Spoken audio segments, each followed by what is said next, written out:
अस्सलामु अलैकुम वरहमतुल्लाहि वबरकातुहू।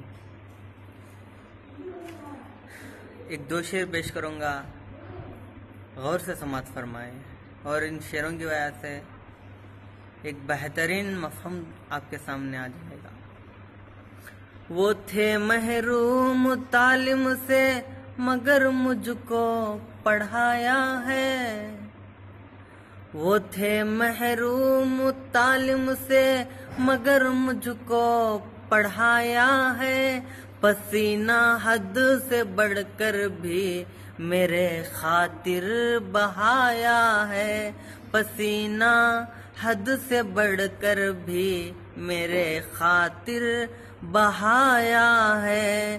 खड़ा रहता हूँ शाहों में जो अपना सर उठा कर मैं, खड़ा रहता हूँ शाहों में जो अपना सर उठा कर मैं।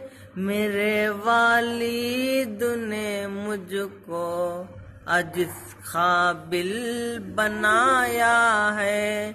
मेरे वालिद ने मुझको आज इस काबिल बनाया है।